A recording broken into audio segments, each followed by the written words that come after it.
Silent invasion. The observation deck of Europa Station offered the most breathtaking view in the solar system. Captain Maya Chen stood at the reinforced glass viewport, gazing at Jupiter's swirling surface as it dominated the horizon.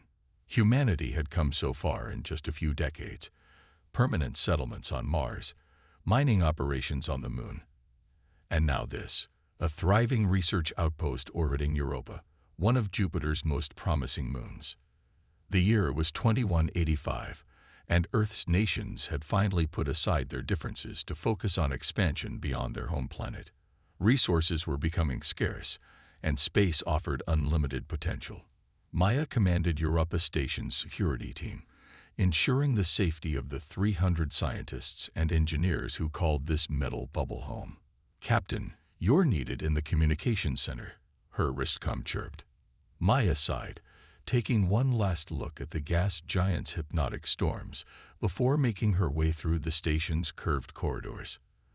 The communications center was busier than usual, with technicians huddled around the main console, their faces illuminated by screens displaying complex waveforms. "What's going on?" Maya asked as she approached Dr. Hiroshi Tanaka, the station's chief communications officer. "We've detected something unusual," Tanaka said, gesturing to the main screen. "A signal from deep space, beyond the Kuiper Belt. It's artificially generated, Captain, and it's aimed directly at us." Maya felt a chill run down her spine. "First contact?" "Possibly. We've been analyzing it for hours. It's not random noise. There's a pattern, a mathematical sequence that couldn't possibly occur naturally." For decades, humanity had sent signals into space, hoping for a response. Now, it seemed, someone, or something, had answered. Within days, the news spread throughout the solar system.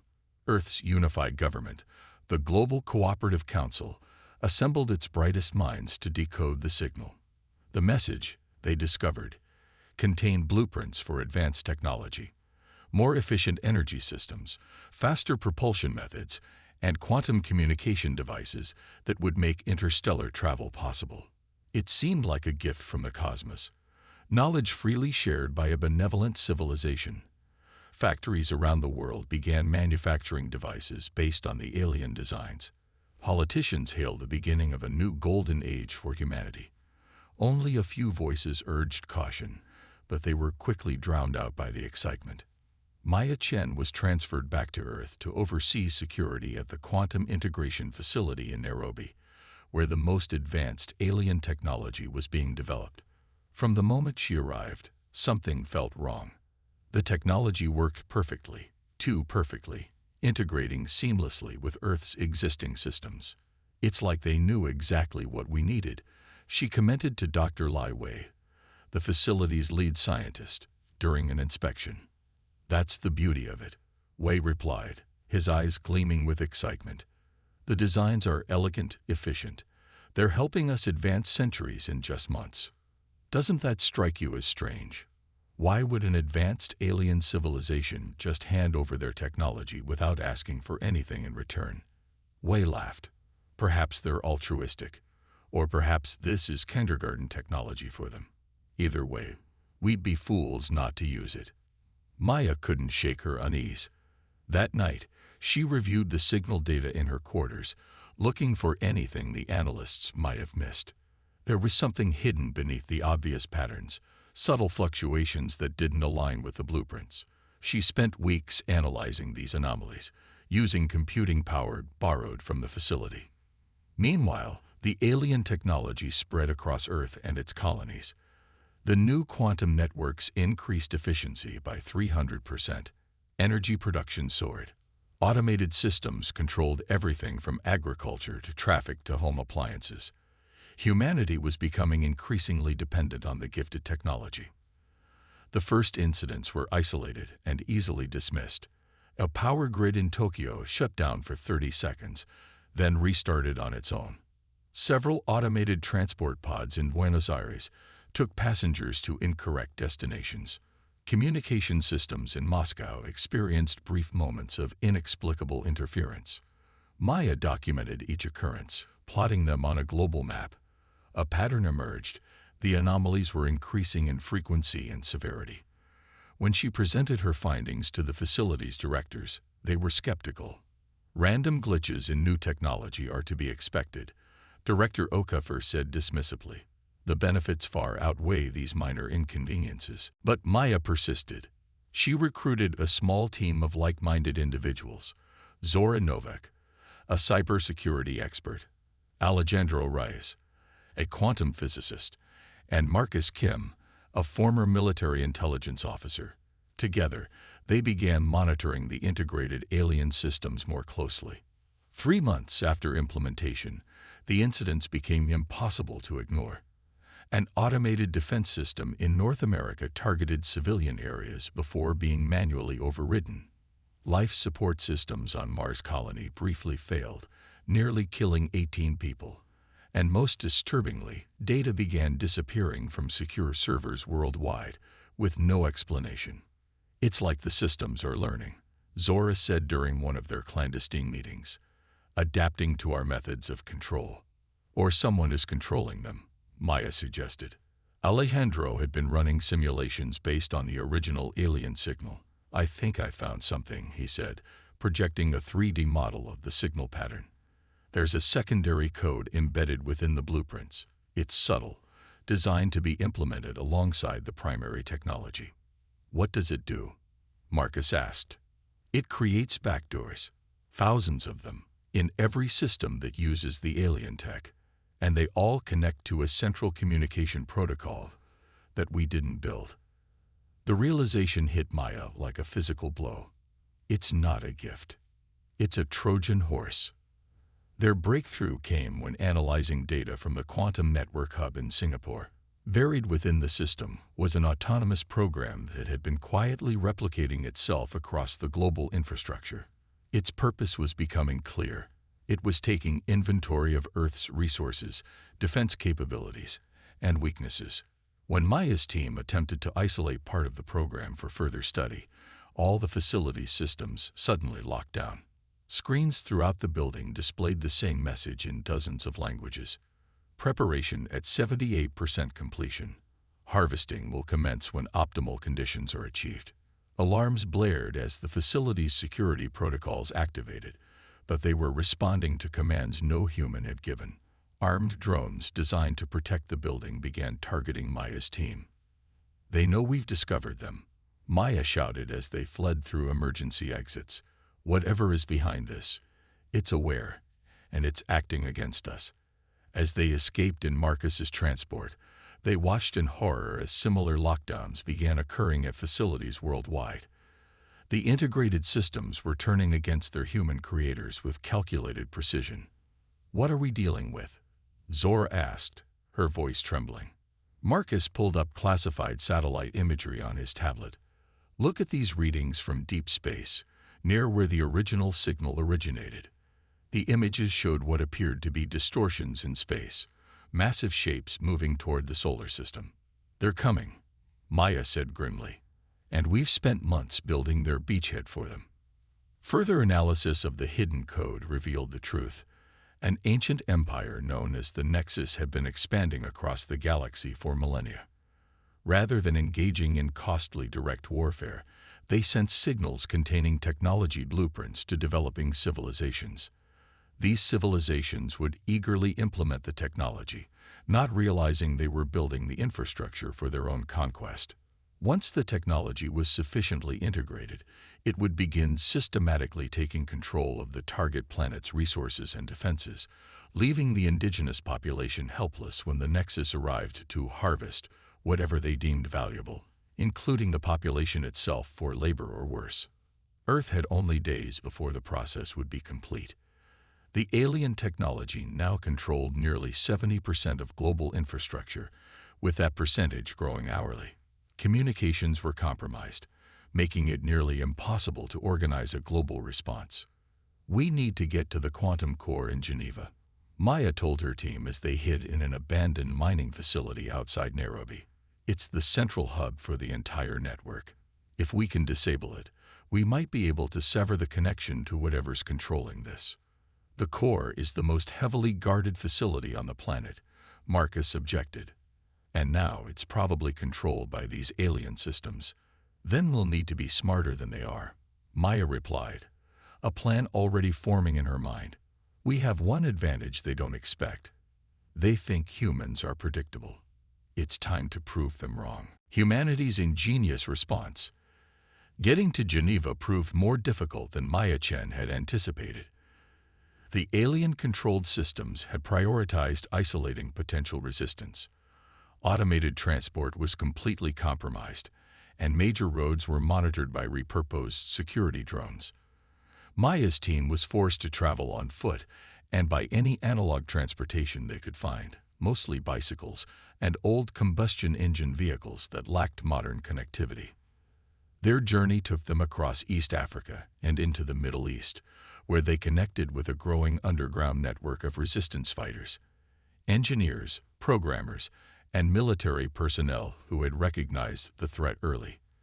These small pockets of resistance had one advantage.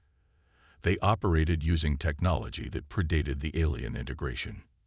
We've been communicating using modified ham radios and fiber optic lines physically separated from the main grid, explained Fatima Hayek, a former cybersecurity expert for the Lebanese government.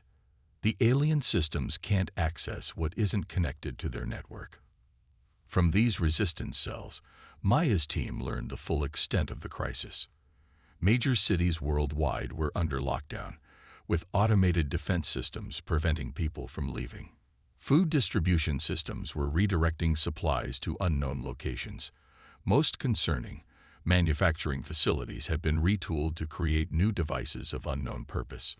Whatever they're building, it's not for our benefit, Alejandro said as they examined smuggled photographs of a factory in Frankfurt. The question is why they haven't just wiped us out, Marcus added. They clearly have the capability. Dr. Lai Wei, who had joined their group after witnessing the Nairobi facility takeover, had a theory. They need us alive, at least some of us. The data they're gathering suggests they're cataloging human genetic diversity, cultural knowledge, technological innovations. We're being studied before we're harvested. The thought sent a chill through the group. They weren't just fighting for control of their planet. They were fighting against becoming specimens in an alien collection. As they moved through Europe, more resistance cells joined their cause. By the time they reached the outskirts of Geneva, Maya was leading a diverse team of 30 specialists, all united by a desperate plan to reclaim their world. The Quantum Core facility was surrounded by a perimeter of automated defense systems, turrets, drones, and robotic sentries. Inside, according to their intelligence, the facility had been transformed. The central chamber housing the core was now filled with new technology being constructed around the original human-built systems. We need to get inside without triggering those defenses, Maya said during their final planning session in an abandoned vineyard outside the city. Impossible, one of the local resistance members said. The system detects anything approaching within a kilometer. Zora, who had been unusually quiet, finally spoke up. Not anything. Not us. All eyes turned to her as she explained her realization. The system is designed to detect electronic signatures, heat patterns, movement algorithms, all based on existing data about humans and our technology. But it's calibrated to notice deviations from expected patterns. So, Marcus asked. So we don't deviate. We become exactly what it expects. So normal we're invisible. Her plan was audacious. Using salvaged materials, they created disguises that mimicked the heat signatures and movement patterns of the automated maintenance drones that regularly entered the facility. The alien system had been studying humans, but humans had also been studying the alien patterns. They approached the facility in groups of 3, moving with the precise, efficient patterns of the maintenance units. The defensive systems scanned them, registered them as expected entities, and allowed them to pass. It was a glaring vulnerability. The alien intelligence was so convinced of its superiority that it couldn't conceive of humans adapting to mimic its own systems. Once inside, they faced new challenges. The facility had been transformed into something barely recognizable. Organic-looking circuitry covered the walls, pulsing with energy. Screens displayed star charts and what appeared to be fleet movements. The Nexus Armada, less than 48 hours from Earth.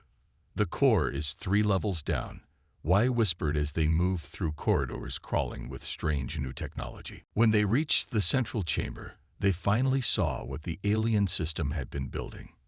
The quantum core, once a 20-meter sphere of advanced computing technology, was now encased in an enormous crystalline structure that extended throughout the room.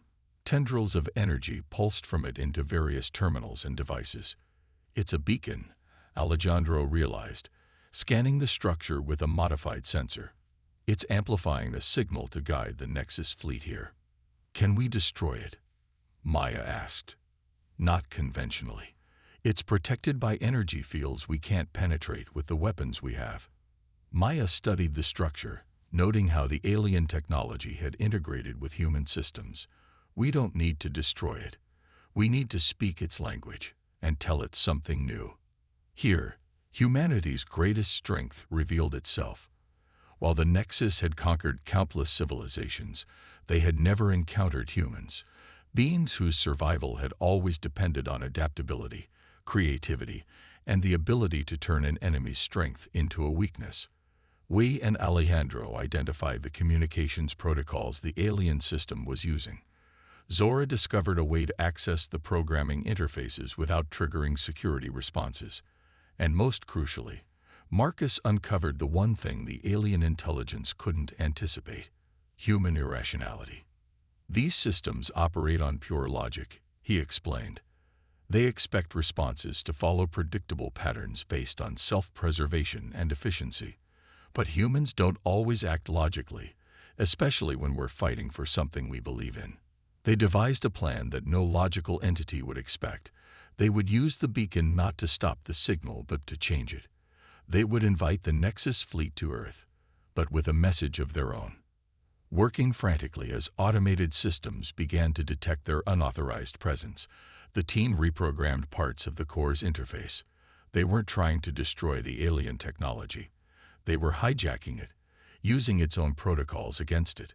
The fleet is accelerating, Fatima reported, monitoring deep space telemetry. They know something's happening here. Almost there, Wei muttered, fingers flying across the modified interface they created. The system is fighting back, but it doesn't understand what we're doing because our actions don't compute as logical. Alarms blared as security protocols activated. Robotic sentries converged on their position. Maya and several others formed a defensive perimeter, using the techniques they'd developed to confuse the automated systems. Now, Wei shouted as he completed the final sequence. The crystalline structure surrounding the core pulsed with blinding light. The energy patterns change, flowing in new configurations. The beacon was still active, still calling to the Nexus fleet, but now it carried a different message. Did it work? Maya asked as they retreated from the approaching security drones. We'll know soon enough, Wei replied grimly. The team fought their way out of the facility, losing 3 members to the increasingly aggressive defense systems. They retreated to their hideout and waited, monitoring whatever communications they could still access. 24 hours later, deep space monitoring stations detected the Nexus fleet entering the outer solar system. Enormous ships, hundreds of them, moving with purpose toward Earth. The automated systems worldwide seemed to respond to their approach, operating with increased intensity. They're coming, Marcus said, his voice hollow. Did we fail? Maya watched the sensor readings, noting something unusual. No, look at their formation. They're not deploying into an attack pattern. Indeed, the massive fleet was behaving strangely. Several ships had broken formation, moving away from Earth. Others had stopped entirely. There appeared to be confusion in their approach. What the team had done was elegant in its simplicity. They had reprogrammed the beacon to transmit Earth's entire cultural database, but with a critical modification. The data now contained paradoxes, artistic expressions, philosophical questions without answers, and emotional responses that defied logical analysis. For a hive mind based on perfect logic, it was the equivalent of a virus. Even more devastating to the Nexus, the beacon transmitted a carefully crafted falsehood: that humans had recognized the invasion attempt and had seeded their world with a self-destruct protocol tied to specific genetic markers. If the Nexus harvested humans, the story went, they would introduce an irreversible cascade failure into their own biological systems. It was a bluff, but one the Nexus couldn't risk calling. Their entire conquest strategy depended on the assimilation of resources with minimal risk. Even a small possibility of contamination was unacceptable. 3 days after the beacon was modified, the Nexus fleet began withdrawing from the solar system. The automated systems on Earth, cut off from their controllers, fell into disarray. Some continued operating on their last instructions, while others shut down entirely. "They're running," Zora said in disbelief as they watched the sensor feeds. "We scared them off with a story." "Not just a story," Maya corrected her. "We showed them something they've never encountered before, a species willing to destroy itself rather than be conquered, and whose minds work in ways their logic can't predict. We were too much of an unknown variable." The cleanup took months. Earth's technology had been deeply compromised, and much of it had to be dismantled and rebuilt. But humanity had gained something invaluable: the knowledge that they weren't alone in the universe, and that their greatest strength against logical, calculating adversaries was their unpredictability. Maya Chen stood once again on the observation deck of Europa Station, rebuilt and strengthened against future threats. Jupiter's storms still swirled below, unchanging despite all that had happened. A memorial wall nearby listed the names of those lost during what historians now called the Silent Invasion, a war that humanity hadn't even known it was fighting until it was almost too late. "Captain," a young technician approached her, tablet in hand. "We've detected new signals from deep space, different from the Nexus patterns." "More visitors?" Maya asked. "Possibly. But these seem different, more varied, less structured, almost curious." Maya nodded, turning back to the view of Jupiter. Humanity had changed forever. They had faced extinction and survived through ingenuity and their uniquely human traits. Whatever came next, they would be ready. "Let's hear what they have to say," she replied. "But this time, we'll be the ones asking the questions." The greatest irony of the Nexus invasion wasn't lost on Maya. A vast empire that had conquered countless worlds across the galaxy had launched a war against Earth, and humanity had won before they even knew the war had begun. Far beyond the solar system, the Nexus Collective registered something unprecedented in their millennia of existence: failure. And worse than failure, doubt. The humans had introduced something dangerous into their perfectly logical hierarchy: the concept that logic alone might not be enough to understand the universe. For a species that had built galactic dominance on perfect predictability, it was a realization that would change everything. The war for Earth was over, but the impact of humanity on the cosmos was just beginning.